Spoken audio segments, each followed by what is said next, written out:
Hi, I'm Britt, Director of Education at Write the World.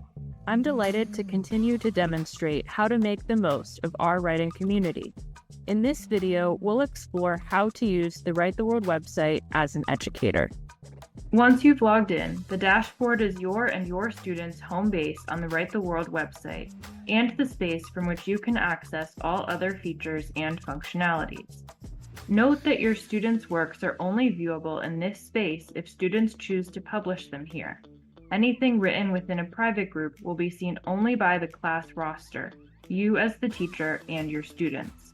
In the left-hand sidebar, you'll find a number of pages applicable only to students, like My Writing, where they can access their writing, peer review history, and create portfolios, which are folders of their work organized by genre or topic.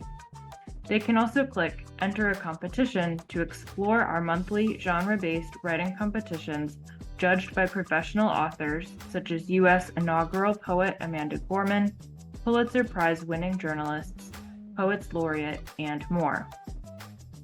Early entrants to our competitions receive free expert reviews, rubric-based, individualized feedback from our team of educators and authors with time to revise prior to final submission.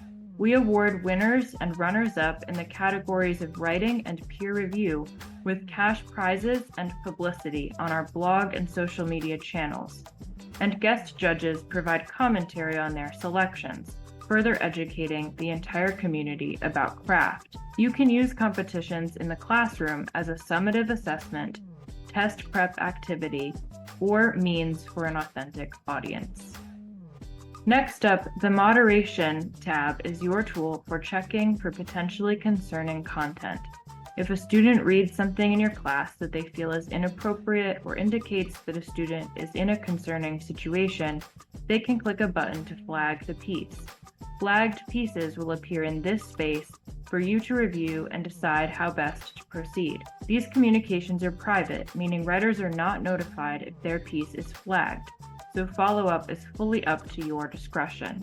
You can unpublish the piece, meaning it will no longer be visible to other students, or delete the piece entirely, all from this moderation page.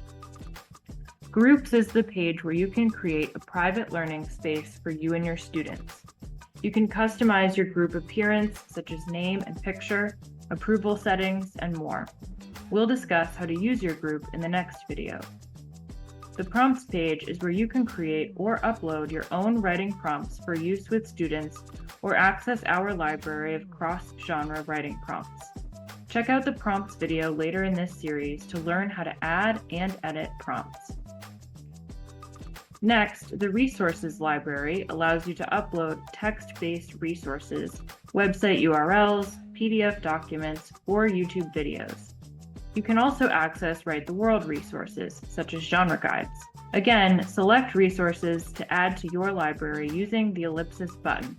Once they're in your personal resource library, click the ellipsis again to add them to your group for students to view.